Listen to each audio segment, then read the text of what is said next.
Well, all right, y'all.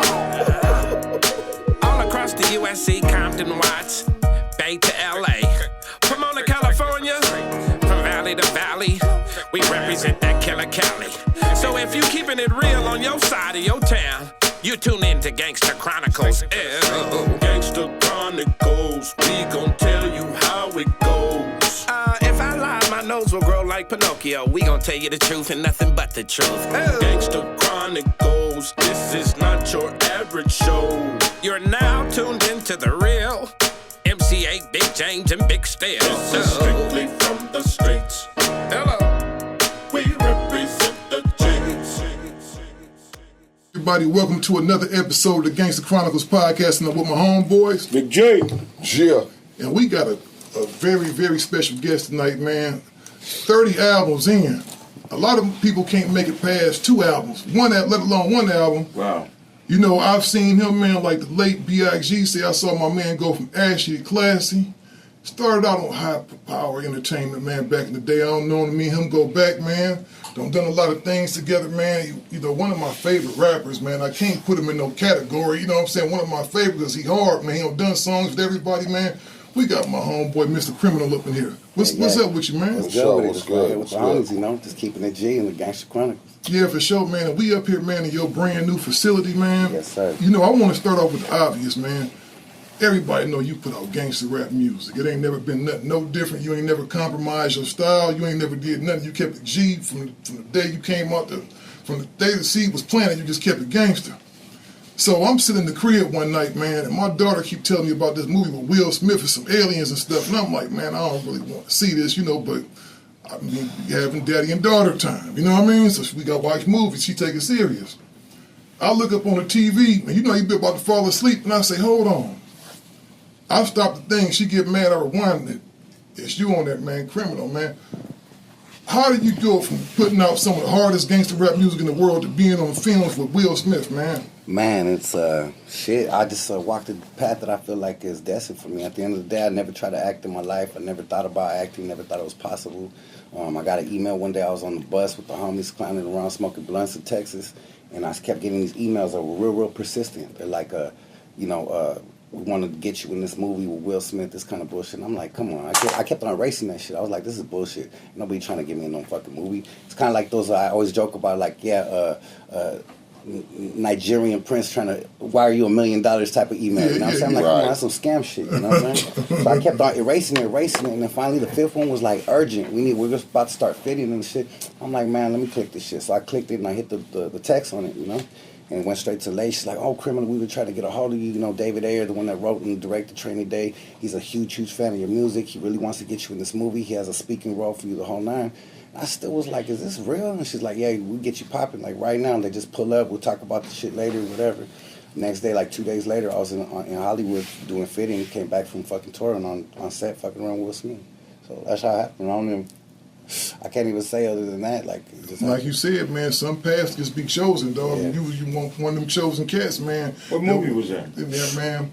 It was one of the big Independence Day? No, it wasn't Independence Day. Called Bright. It was Bright. It was about him. Yeah. Oh, that's the police alien? Yeah, he was the police in there, man. It was a pretty dope film. It was a pretty dope picture. Yeah. And then, you know, that piqued my curiosity right there. I said, man, the homie, you know, I'm proud. So I'm like, man, that's the homie right there. So then I look up, you don't do your stuff with Shia LaBeouf and all kind of stuff, man. So is they calling you in Hollywood, man? Man, it just started blowing me up. The next thing you know, like a couple weeks later, I got an agent, and then next thing you know, they flew me to Mexico City. I shot a 43-country international Spotify commercial, and that shit did really well for me. Really changed my life. And then I got a call maybe like 2 weeks after I got back from there to go to Canada to shoot for a month with Kate Del Castillo, Emilio Rivera, fucking George Lopez. I was basically one of the lead roles in a movie called El Chicano, which was real huge for my culture. So next thing you know, this shit just started taking off. Fox shows started putting me on. Fucking, I'm in CBS reads. It's just like nonstop. I mean, just the other day I just did another one for SWAT. So we just nonstop out here. Man, I gotta give it up for you, homeboy, because that's like incredible shit, man. Like I said, I'm super proud of you, dog, because you get people out here where we at, man, in Hollywood. This is the land of sunshine and dreams, right? You get people that spend their whole life calling themselves actors and stuff, but then the G homie just get a call. It's like, we want this authentic shit right here. So I think some stuff is just meant to be. Hell yeah. Yeah, sometimes you need that ambiance of real shit, you know. They sort of need that in some of these films, especially these films that depict or portray, you know, real street life or situations that arise like that. So directors reach out to, you know, brothers who are associated to the streets, so to speak, you know what I'm saying, or got that background that's been associated to the streets. But they just looking for that authentic. Exactly. You know, like somebody can relate to criminal, you know what I'm saying? And when people see him, oh, them some gangsters, you know what I'm saying? Yeah, he a real homeboy. Yeah, yes, indeed. Yeah. That's good shit, though. He a real homie, man, like I said, man. And so I'm going to go back to the very, very beginning, man. We going to go way back, man. We going to go to the thieving-ass Bill Walker days where motherfuckers had to come up to the office and get their check and kick in motherfuckers' doors and shit. We'll go back to that, man. You was on there, man. You started out with the homie Capon-E, and y'all met at a lowrider show, right? Yes, sir. And was rolling for them. How long was that process going on, man? Shit, I was signed to High Power for the first 17 years of my career, 16 years of my career. Kept it loyal, kept it solid, did what I had to do, and it just came to a point where I was like, I appreciate playing my position, and I never try to outshine my master.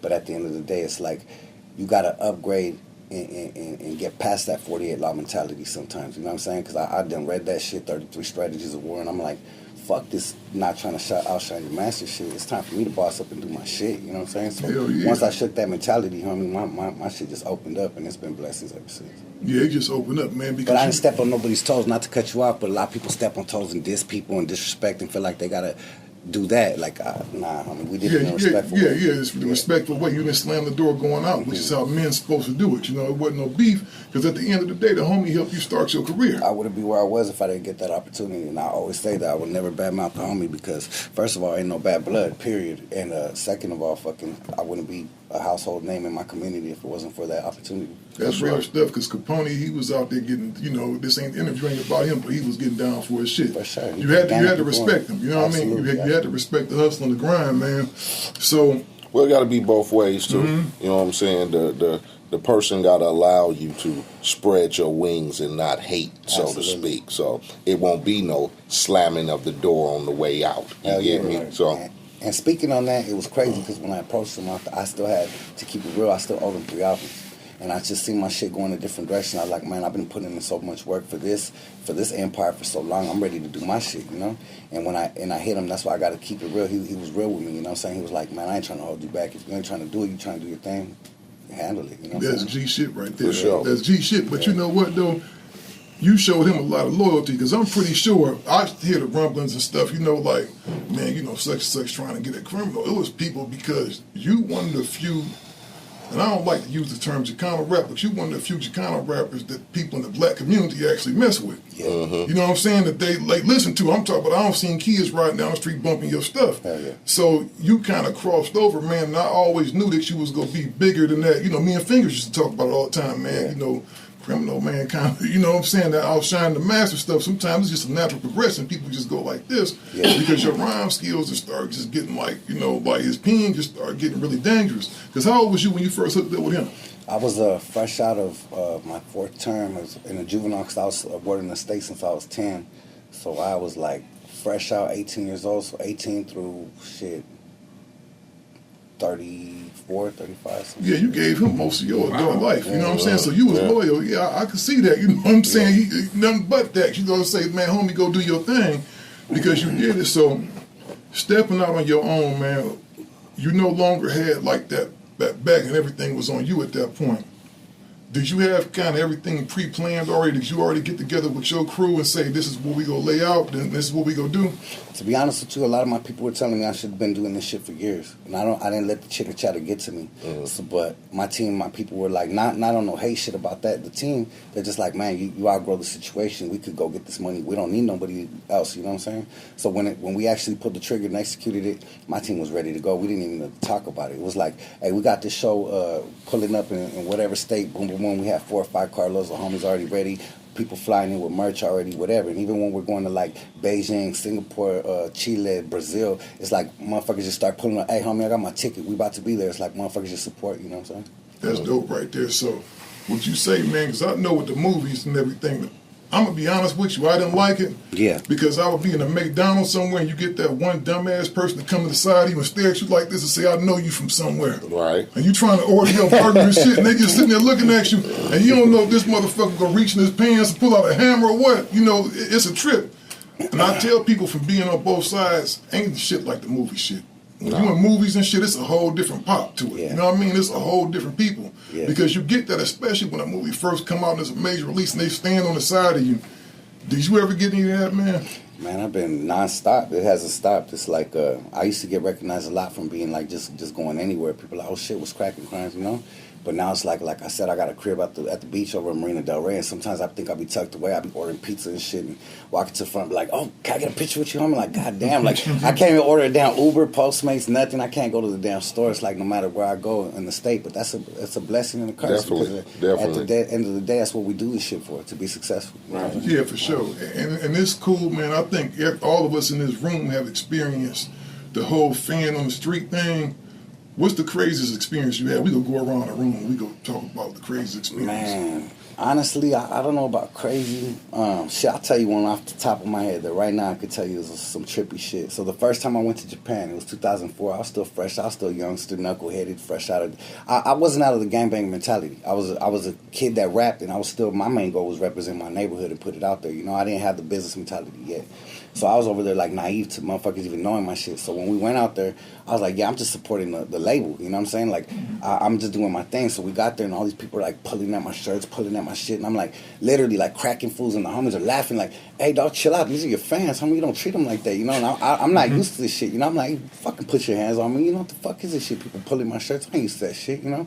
So next you know, I got to get to the restroom and the fucking club is packed the fuck out. I mean, you can't even fucking breathe in that motherfucker. Like, you can't even walk, you know what I'm saying? Mm-hmm. So I gotta use the restroom. The promoter gets me to the restroom, and these crazy-ass motherfucking fans follow me in the restroom. And they're, like, doing this weird-ass sound, and there were, like, 3 or 4 cats doing it at the same time, like, they were doing it in unison. And I was like, what the fuck are these dudes doing? Like, I was getting to the point where I wanted to, like, fire on these fools. I'm like, I'm trying to take a piss.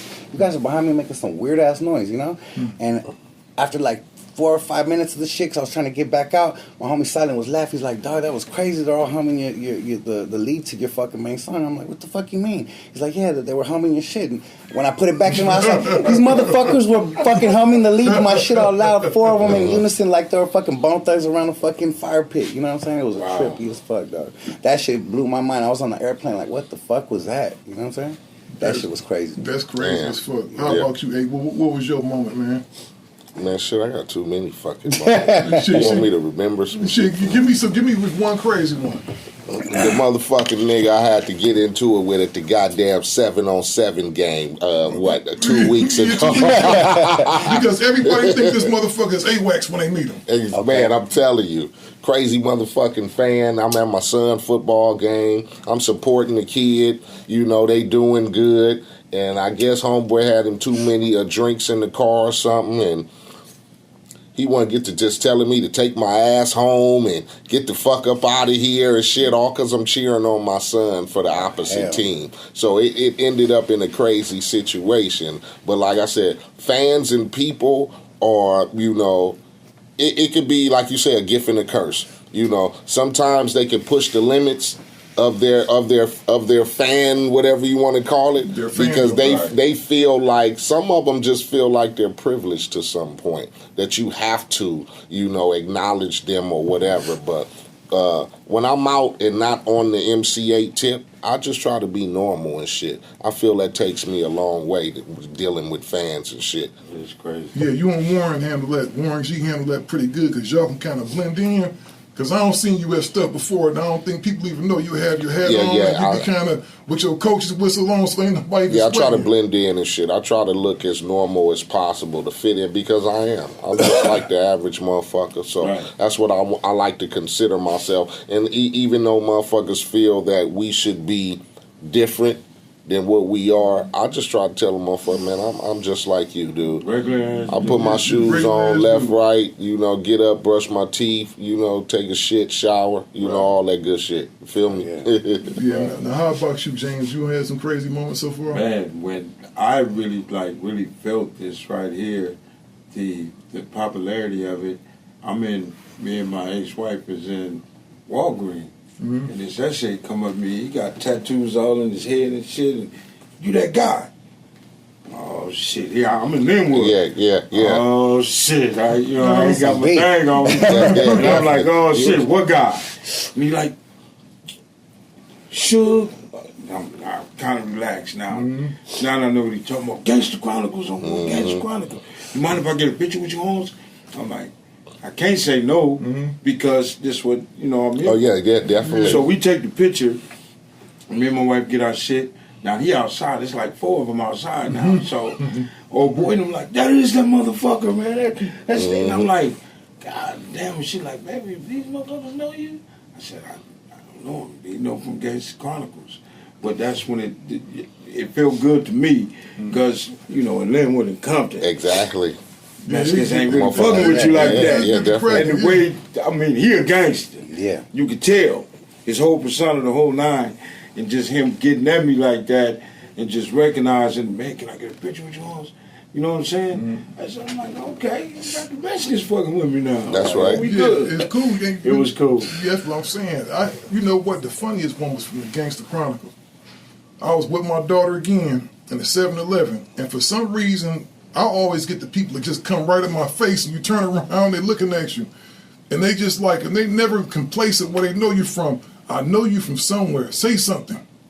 And I'm like, say something. What you mean? Like, say something. Like what's happening? They want to hear your voice. And so shit I to say make that they sure. say, you the dude from the Gangsta Chronicles, this and that, and then they want to talk to you, and then what's a trip, what trips me out, they feel like because they listen to your show, well, I got this idea for a cold thing, and this dude followed way out to my car telling me, well, y'all should talk about this one day and doing this, had a whole idea. Take my number down, and I don't want you to steal my shit. You got to bring me in and give me credit. And I just skirted the fuck off on his ass. It's just funny, but I appreciate it though, dog, because people be like, and it trips me out all the time, like when we interviewing somebody, like, because you never know who's listening or who's messing with your content, and it never fails, man. I'm going through because I got a bad habit of not checking them inboxes. Because sometimes it just be bullshit in there, right? Right. So I go in there and I see 2 messages from Shaq, and I'm like, this ain't no real motherfucking Shaq.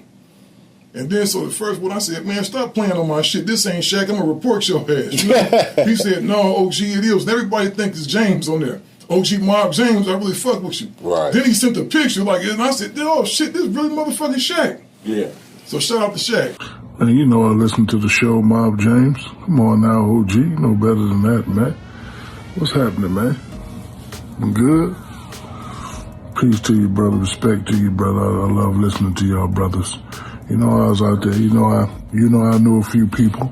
You understand me? I seen some things out there, but it's all good, brother. Love you, boy. Respect.